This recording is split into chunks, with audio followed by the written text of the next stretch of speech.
line put this in. Good afternoon, ladies and gentlemen. I think it's time to lower the tone a bit.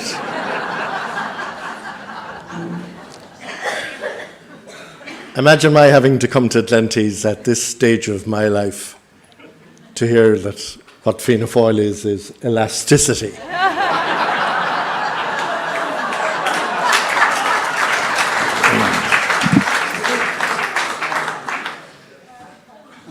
As Niamh says, we're invited in this session to address whether the new populism is due to a breakdown in democracy or to growing inequality. And I have to say, I'm not persuaded that we can easily conclude that there is a single cause or a single event for the scale of the populist uprising that we see on our television screens and at the ballot box. And we've just heard in the contribution so far that there isn't one populism. But if there is one event that more than any other is driving the acceleration in populist demagoguery, in my view, it is undoubtedly the impact on ordinary people of the near global financial crash of 2008. And of course, democracy is not a perfect system. If at its core, democracy is a system where, without impediment, people choose their own government, then there is no country where it can be shown that it is a perfect system.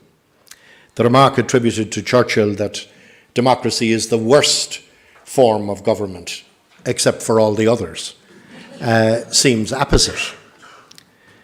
The old bulldog, for all his heroic qualities, had his own elitist take on democracy, such as when he remarked that the best argument against democracy is a 5-minute discussion with an average voter. In the age of deference, he got away with it. But in fact, of course, the people have a right to be wrong. Nobody can argue that our electoral system is not impeccably democratic. It more truly reflects democratic opinion than the first-past-the-post system on the neighbouring island, which effectively excludes small parties and independents. Other democracies have a threshold for election to Parliament, which effectively does the same thing. Some countries operate a list system that allows a route to cabinet for people whose talents may not include the capacity to harvest votes. The USA, of course, would take great offence at the suggestion that their general election system is other than democratic, or less democratic than member states of the EU. But of course, the truth is that in the United States, the democratic system in a general election has been skewed by the power and influence of money. But none of our systems are perfect. One can imagine what Churchill would have said about a government whose legislative programme is dictated by independence. In fact, you should hear what I have to say about it. But, of course, an impeccably democratic electoral system is no guarantee in itself of good government. The effectiveness of our civil service, the quality and independence of the judiciary, and the responsiveness and agility of other of our institutions also matter. There is no doubt that the financial crash rocked our democracy and undermined public confidence in our institutions. The total collapse of our banks was only avoided at terrible cost. Our most hallowed institutions failed to anticipate the crash or limit the damage. The central bank was woefully negligent. The financial regulator was incompetent. and the Department of Finance acquiesced in the excesses of the political leadership of the day. And the government crumbled as the people looked on in horror. The unemployment figures threatened to rise to 500,000. People lost their homes, and some people lost most of their pensions. Forced immigration returned with a vengeance, and in short, we found ourselves in an existential crisis. We're in two minds now about the disaster that befell us. It doesn't suit today's narrative to recall how serious the crisis was, because to do so would necessarily involve some acknowledgement that our recovery, uneven though it may be, has been better than anyone forecast. The narrative of the day is that most politicians are venal, self-serving, potentially corrupt, and perversely dedicated to making things worse. At the same time, this narrative encourages focus on the casualties of the crash, but without context. The insinuation persists that there was another way that somehow would have not involved this kind of hardship or not involved the casualties of the crash. We've not been told what that other way is. We don't know what it might have looked like, but it hangs in the ether like a bad smell. We could, of course, have defaulted. That's the only other alternative that I know about. We could have defaulted, but I wonder how many people really believe that default would have been less damaging and a less painful resolution. Some of the emotion by now has abated, but the debate will endure into the future. Given the depth of the financial crisis, it's perhaps surprising that more harm was not done to our democracy. Damage was certainly done, but I don't think that we can conclude that there has been a breakdown in our democracy. The trust that is pivotal between citizen and state certainly has taken some damage, and confidence and public trust in our institutions has been negatively affected. Since then, the taxpayer has paid millions to rebuild the central bank and restore confidence in the regulatory system. The civil service has striven to learn the lessons of the crash. Reforms at national and EU level have been put in place. But unfortunately, it's not quite so easy to restore confidence in our politics and in our political institutions. And that's not to say that we have gone far enough or been effective enough with the other reforms that I have referred to there.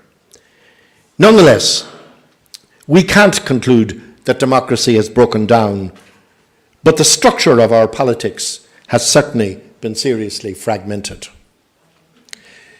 Globalization and technology have lifted millions of people out of abject poverty, but have also contributed to greater inequality and income disparity.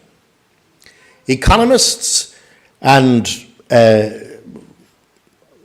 I think almost exclusively have broadly argued that the global financial crisis of 2007-2008 was the most serious crisis in capitalism since the crash of 1929.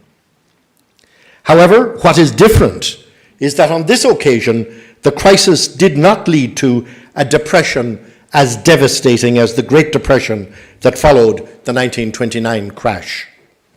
Principally, this is because on this occasion, governments and central banks acted to avoid the total collapse of the financial system.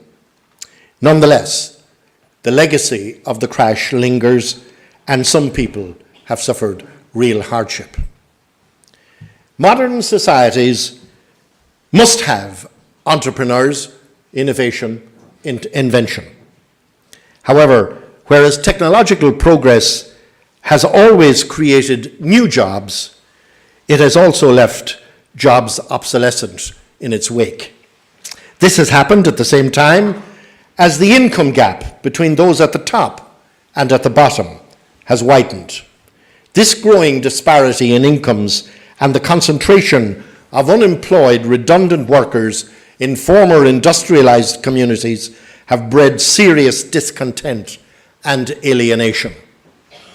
Low incomes and stagnant wages and zero-hour contracts have fueled the discontent and the feeling of being left behind.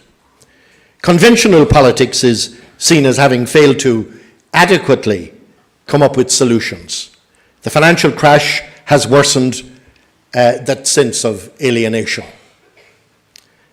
Left of centre parties, Labour parties and social democratic parties, have been the main focus of public anger.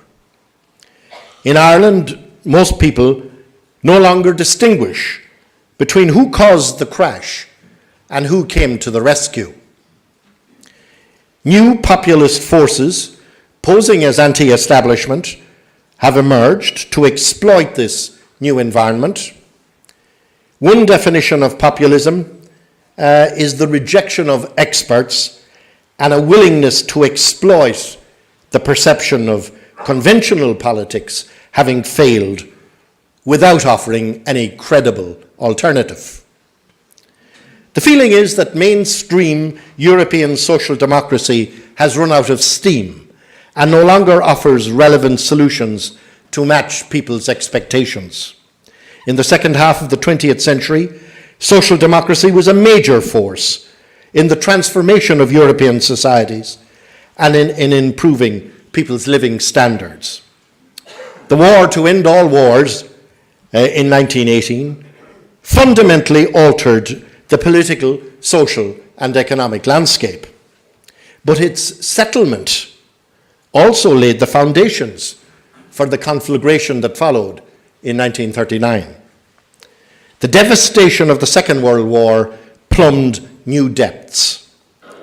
The historian Ian Kershaw, in his seminal work, To Hell and Back, summarizes as follows: the moral consequences of such a profound collapse of civilization would be felt for the rest of the century and beyond. And yet, remarkably, the Second World War, in stark contrast to the mayhem engendered by the First, paved the way for Europe's rebirth in the latter half of the century. That war finally put an end to competing European powers struggling for mastery of the continent, and within a short time, the foundations were laid for an astonishing recovery and the emergence of a new Europe.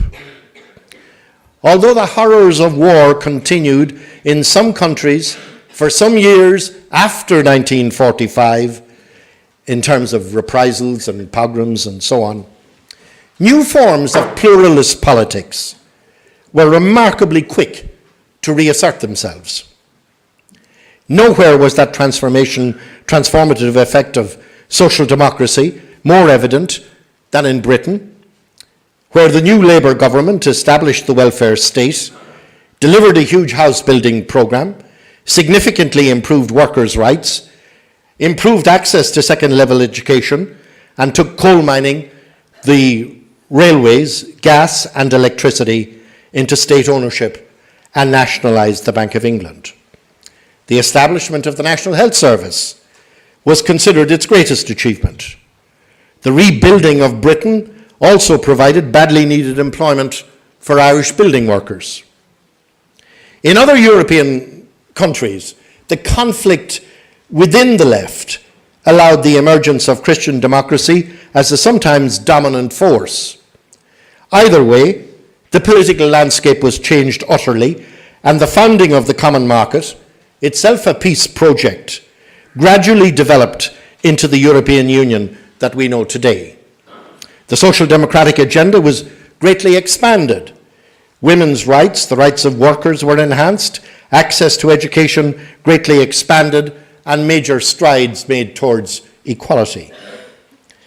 the progressive decades of EU leadership were gradually overtaken by globalization and the new neoliberal economic orthodoxy. Disillusionment at the unfairness of the new orthodoxy was evident before the collapse of 2008, but has been ramped up during the austerity years that inevitably followed. It's interesting that in his book, Capital in the 21st Century, the French economist Thomas Piketty traces what he calls the explosion in inequality in France and in the United States as happening after 1980. He says that, for example, in France, a stunning new phenomenon emerged in the 1990s. And he's referring there to top salaries, especially, and I quote him, the pay packages awarded to the top executives of the largest companies and financial firms, which reached astonishing heights. The increase in very high incomes and very high salaries, he says, primarily reflects the advent of the super manager, who have contrived to obtain extremely high, historically unprecedented compensation packages for their labor.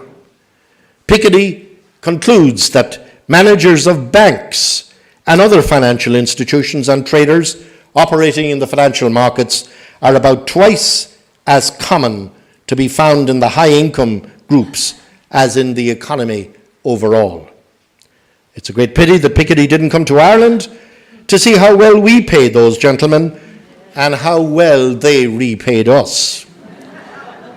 Piketty believes that the most widely accepted theory, which as to why wage inequality is greater in some societies than others, in other words, the relationship between education and technology, is only part of the explanation. Suffice it to say that he demonstrates that, for example, in his own country, the wage hierarchy was fairly stable over a long period. And when the average wage increased enormously over recent decades, the gap between the best and the worst paid deciles remained the same. So they both rose, but the gap remained roughly the same. And now all of that has changed. The Social Mobility Commission, for example, in the UK, published its State of the Nation for 2016 a few weeks ago. That report also highlights the growing disparity in incomes and records that millions of hard-working families, I'm sorry, I can't read at this distance. All right. The report highlights the growing disparity in incomes and records that millions of hard-working families have experienced a 5% real terms average fall in wages since 2008, and that young workers have seen a 15% decline in the hourly pay. Only 1 in 10 low-paid workers, mainly women, escape low pay. And last week, Tata Steel published, or were required to publish, the fact that they paid 25 million in bonus retention to their top managers, having made the workforce endure cuts, including cuts in their pensions, in order to keep the steelworks at Port Talbot open. In the Scandinavian countries, where wage inequality is more moderate, it appears that this is partly a result of a more egalitarian and inclusive system of education. Piketty's conclusion will ring a bell in Ireland, where he says that one of the biggest questions now is how to pay for education, and in particular, how to pay for higher education. But he too concludes that the best way to increase wages and reduce wage inequality in the long run is to invest in education and skills. If, Chairman, there is validity in the claim that conventional politics has mostly failed to address this growing inequality, it beggars belief that the new populism contains the answer. We still don't know what Brexit means, Brexit, but most economists are agreed that if it happens, it will make British workers, and by extension, Irish workers, poorer. It is difficult to believe that citizens disillusioned with the establishment have latched on to Donald Trump, Boris Johnson, and Shane Ross to lead the revolt. Three more quintessentially establishment figures it would be difficult to find. However, these gentlemen have identified a gap in the market and have demonstrated a talent for telling people what they want to hear. Allowing for the shortcomings in conventional politics, the question must be asked whether the new populism is a fashion that we must endure for a period. What happens when the expectations raised are cruelly disappointed? If the Rust Belt states in the United States are to return to work, it won't be the same people returning to the same jobs.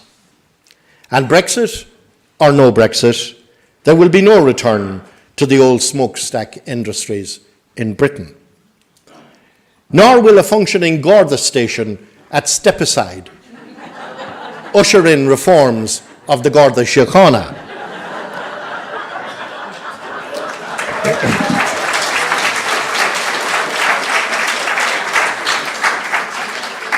Like the repeal of Obamacare, the Judicial Appointments Bill has not been enacted. But if it is, access to the courts will not be €1 cheaper. Excuse me. The Trump experiment is horribly unraveling before our eyes, even if for the moment he retains the allegiance of his core support. If, for example, he is successful in removing a measure of health protection from 23 million Americans, will he retain that support? Brexit uncertainty is beginning to damage investment decisions in the British economy. Adulation and the roar of the crowd will only sustain big egos until the performance falls short of the promise. In conclusion, Chairman, there is a more ugly kind of right-wing politics elsewhere in Europe that is not just populist, but threatening, and which also has received a boost from the discontent that has followed on from the crash. We have been spared that dimension of ugly racist or neo-Nazi politics in Ireland. However, the financial collapse has given us a new brand, or at least new to Ireland, of nihilist left politics that is about permanent protest and is destructive of progressive politics. Fooling people that they can get services without having to pay for them will only help undermine the fabric of true democracy. Our democracy is older than the state. Its roots can be traced back to O'Connell, through Parnell and Davitt, and up to Redmond. Since independence, as the late Brian Lenihan told MacGill in 2004, governments of different political colorations withstood the challenge of militarism in the 20s, fascist agitation in the 30s, and civil strife in Northern Ireland in the 70s. So I don't conclude that our democracy has broken down, but in circumstances where the two Civil War parties have set their faces against coalition, and where the remainder of the political pie chart is so hopelessly fragmented, it is certainly the case that we are facing a new challenge. Thank you very much.